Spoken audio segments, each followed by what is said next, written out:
Avant la percée du groupe État islamique EI, ils volaient au-dessus de Mossoul, Irak, et d'autres cieux éloignés.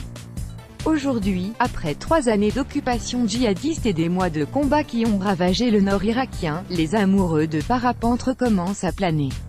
Avant la percée du groupe État islamique EI, ils volaient au-dessus de Mossoul, Irak, et d'autres cieux éloignés.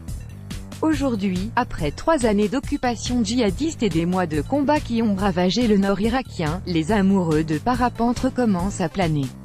En 2009, ils ont fondé le Centre des sports aériens dans la grande ville commerçante du Nord, devenue de 2014 à 2017 la capitale irakienne du califat autoproclamé de l'EI.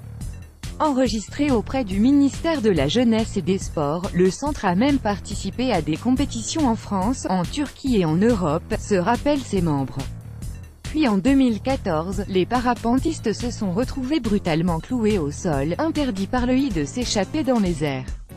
Les djihadistes ont imposé leur interprétation rigoriste de l'islam et ils ont banni ce sport, explique à l'AFP Hussein Faisal, qui seconde l'entraîneur pour accompagner la dizaine de parapentistes du jour. Aujourd'hui, depuis les collines du village chrétien de Karamlek, à une trentaine de kilomètres au sud-est de Mossoul, ils s'élancent de nouveau, portés par leur toile rouge, bleue et blanche gonflée par le vent.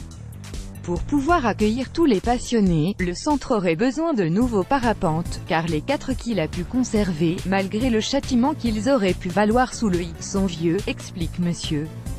Mais jusqu'ici, nous n'avons reçu aucun soutien des autorités et nous faisons avec nos propres moyens uniquement, malgré l'équipement vétuste. Les parapentistes de Mossoul ont décroché il y a 2 semaines la première place au championnat de Souleymaniye, au Kurdistan irakien, dans la catégorie « précision de l'atterrissage », mais pour Ziad Tarek, 32 ans, commerçant à Mossoul, peu importe les honneurs et les récompenses, voler de nouveau est déjà un bonheur en soi. On a été privé de parapente pendant bien longtemps, alors je suis ravi de reprendre, a-t-il confié à l'AFP.